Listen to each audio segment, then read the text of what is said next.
দাঁড়াও উঁচু জায়গায়, ডাক মারো এবার, আসসালাত আসসালাত। যখন জুটসে মারলো, দুপুরের টাইম, লোকেরা বিশ্রাম করতেছিল, বলতে লাগলো মুসলমানদের কত বড় স্পর্ধা। হ্যাঁ, একদল তীর আর ধনুক নিয়ে বের হলো, আরেক দল বর্ষা নিয়ে বের হলো। কারো হাতে আছে পাথর, তারা তীরে আসছে হযরত বেলাল হাবশী রাদিয়াল্লাহু তাআলা আনহুর দিকে। দূর থেকে লক্ষ্য করলো খাত্তাবের সন্তান ওমর তরবারিটা বের করে একবার ওদিকে যায় আর একবার এদিকে যায়। তারা ডেকে ডেকে বলছে, ওমর তো নবীকে হত্যা করার জন্য আসছিল, এখন তরবারি নিয়ে এদিকে দিক ছোটাছুটি করছে কেন? দূর থেকে দেখা মাত্রই তারা একটু থমকে গেল। খাত্তাবের সন্তান ওমর, আল্লাহর বান্দা, চিৎকার মেরে বলছে, তোমাদের মধ্যে এমন কেউ আছে রে নিজেদের বিবিকে বিধবা করবে? তাহলে আমি উমরের তরবারির সাথে ঘষা দিয়ে দেখতে পারো। তোমাদের মধ্যে এমন কোন ব্যক্তি যদি থাকো নিজেদের সন্তানদেরকে এতিম করবে, তাহলে আমি উমরের তরবারির সাথে যুদ্ধে লিপ্ত হয়ে দেখতে পারো। তোমাদের মধ্যে এমন কোন সন্তান আছে রে মা বাবার বুকটা খালি করবে, তাহলে আমি উমরের সাথে যুদ্ধে লিপ্ত হতে পারো। সবাই পিছু হটতে লাগলো। ইসলামের বিজয় জোরে কণ্ঠদান করে দিয়েছেন কে? শুধুমাত্র একটি কারণে, কোরআন আছে যেখানে শান্তি আছে সেখানে। কোরআন নাই কোনো শান্তি নাই। আপনি আজকে দেখা গেল, মায়েদেরকে বলি, বোনদেরকে বলি, নিজেরা ঘুম থেকে প্রত্যুষে জাগুন, ফজরের সালাত আদায় করুন। আজ থেকে 30-20 বছর আগে আমার মা চাচিরা তারা নিজেরা আগে উঠতো, তারপরে সন্তানদেরকে বোরকা নিয়েতে পাঠাতো, মক্তবে পাঠাতো আল্লাহর কোরআনটারে শিখার জন্য। যত বড় রাজনীতিবিদে হন না কেন, কোরআনটা ছোট্ট সময় যদি পড়া থাকে, কাজের ফাঁকে ফাঁকে আল্লাহর কোরআন নিয়ে তারপরে সে বসে যায়। ঠিক না বলেন? এই কোরআনটার জন্য আমরা অগ্রসর হতে রাজি আছিনি? একটু জোরে এখন না, রাজি আছিনি? কারা কারা রাজি আছি আল্লাহর একটু হাতটা দেখায়। আল্লাহ আমাদের কবুল করো, আরো জোরে বলেন আমিন। রাসূল একদিন বলতে লাগলেন, তোমরা কিছু কোরআন নিয়ে আলোচনা করতে গিয়ে হঠাৎ করে বললেন, যারা বেশি বেশি আল্লাহর রাস্তায় দেয় এরা আল্লাহর কাছে অতি প্রিয় হয়ে গেছে। কথা বুঝেন নাই? যারা আল্লাহর রাস্তায় দান করে এরা বেশি আল্লাহর কাছে প্রিয় হয়ে গেছে।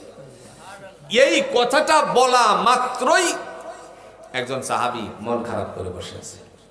বেদুইন সাহাবী মন খারাপ করে বসে আছে। নবীজি বললেন, তোমার মন খারাপ কেন? সাথে সাথে বলল, ইয়া রাসূলুল্লাহ, আপনি বলছেন দান খাইরাত যারা করে তাদের মর্যাদা আল্লাহর কাছে বেশি, তো আমি তো গরিব মানুষ, আমি তো মনই খারাপ করার কথা, আমি তো দিতে পারতেছি না। নবীজি বললেন, তুমি কি আল্লাহর কোরআন পারো নাকি? সুবহানাল্লাহ বলতেন না? সাহাবী বললেন, ইয়া রাসূলুল্লাহ, আমি কোরআন কিছু কিছু পারি। বিশ্বনবী সাল্লাল্লাহু আলাইহি সাল্লাম বলেন, আল জাহিরু বিল কোরআন কাল জাহিরি বিস সাদাকা ওয়াল মুসিররু বিল কোরআন কাল মুসিররি বিস সাদাকা। তুমি যদি একটু জোরে জোরে কোরআন পড়ো, প্রকাশ্যে দান করলে যে সওয়াব হয় তোমার আমার নামে আল্লাহ সেটা পৌঁছায়া দিবে। তুমি যদি আস্তে আস্তে করে আল্লাহর কোরআন পড়ো, গোপনে দান করলে পরে তোমার আমল নামে যে সওয়াব পৌঁছার কথা সেটা পৌঁছিয়ে দিবেন কে? রুমাল যাইতেছে, আগেই গেছে, যাই হোক, যেহেতু পৌঁছে গেছে আপনারা একটু রুমালে কিছু কিছু দিবেন। রাজি আছেন তো ইনশাআল্লাহ? পকেটে সবচেয়ে বড় নোটটা দেওয়ার চেষ্টা করবেন। অনেক পয়সা করে দিয়েছেন, শেষ বেলায় আমার কাছে একটু আবদার জানিয়েছেন, এই জন্য আমি আপনাদেরকে বলছি, মুমিনের জন্য মুত্তাকিনের 3টা গুণ আছে। কয়টা গুণ? আজকে এতটুকু বলি, মুত্তাকিনের শেষ গুণটার নাম হলো ওয়া মিম্মা রাযাকনাহুম ইউনফিকুন।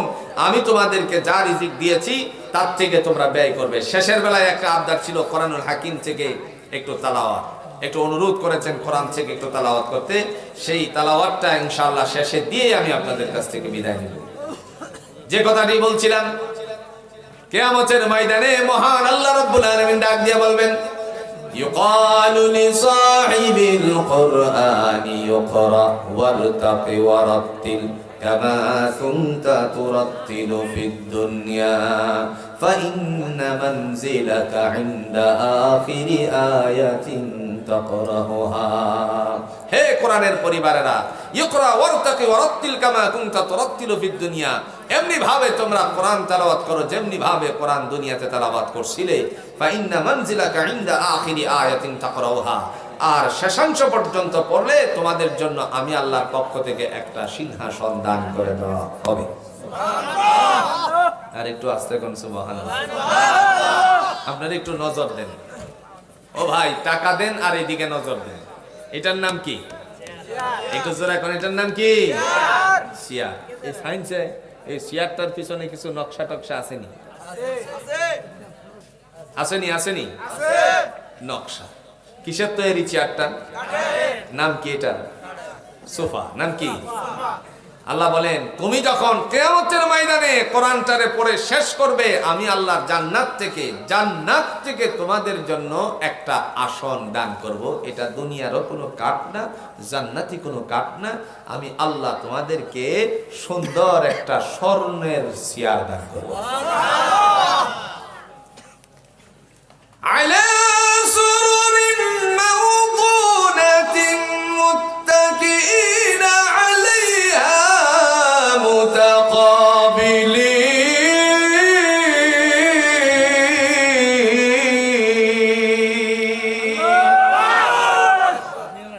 স্বর্ণখচিত বিশিষ্ট একটা সিংহাসন দেওয়া হবে আর এটার মধ্যে তোমরা হেলান দিয়ে বসবে আর আমি আল্লাহ তোমাদেরকে মেহমানদারির জন্য মেসিয়ারও তৈরি করে রাখছি আজকে এই মেহমানদারি পর্যন্ত রাখলাম কি ধরনের মেহমানদারি করা হবে সেই মেহমানদারি আল্লাহ সুবহানাহু ওয়া তাআলার পক্ষ থেকে কি ধরনের আদর আপ্যায়ন করা হবে সব ফাই টু ফাই করে এই কোরআনে বর্ণনা করছেন জোরে বলনা সুবহানাল্লাহ প্রিয় ভাইরা আমার অনেকেই দান করতেছে একজনে 1000 5000 হ্যাঁ আব্দুল মুত্তালিব 5000 মারহাবা আরেকজন 1000 মারহাবা আরেকজন 500 মারহাবা আল্লাহ তুমি তাদের দানকে কবুল করো আর একটু আস্তে কোন আমিন ভাই আমি এটা পারি না এইজন্য আমিনও জুড়ে বলতে পারেন আর পয়সা তো পকেট থেকে বের হয় না যতক্ষণ পর্যন্ত জান্নাতের বারান্দায় না পৌঁছানো হয়েছে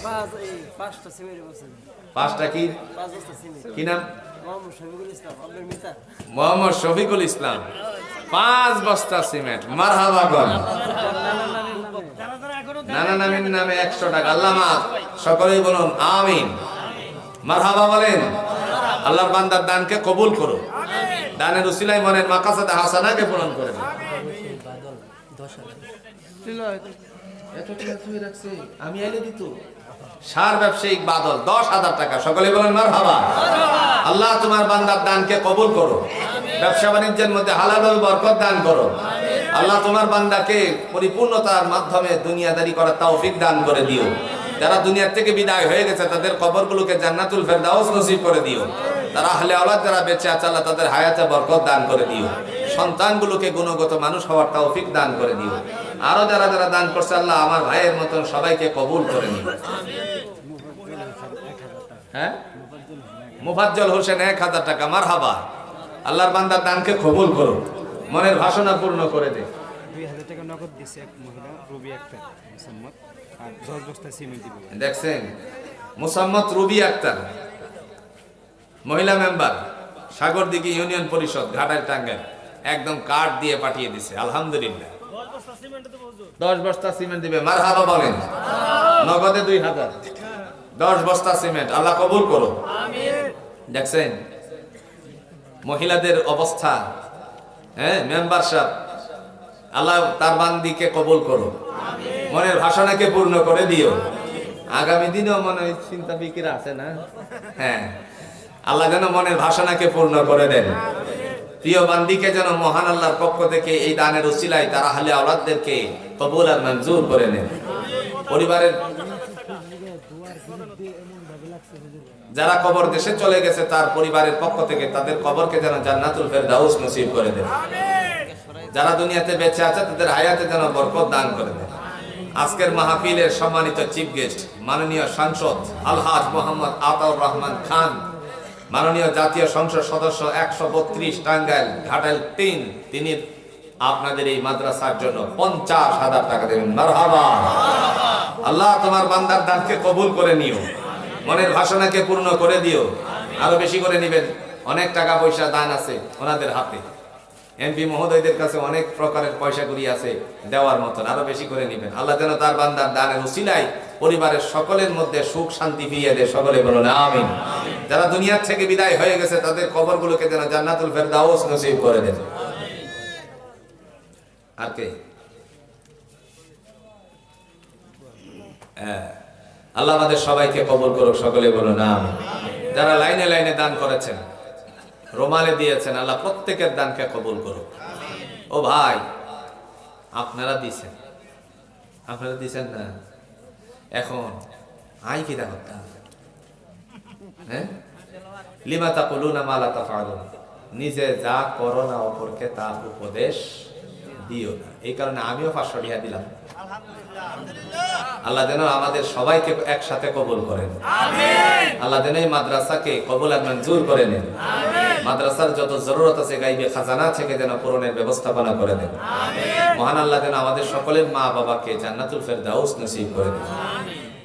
আমরা সকলেই আল্লাহর কাছে ক্ষমা প্রার্থনা করব, নিজেদের ত্রুটি বিচ্যুতি থেকে যেন আল্লাহ হেফাজত করেন। শেষ বেলায় একটু তেলাওয়াতের পরেই ইনশাআল্লাহ আপনাদের কাছ থেকে বিদায় নিচ্ছি।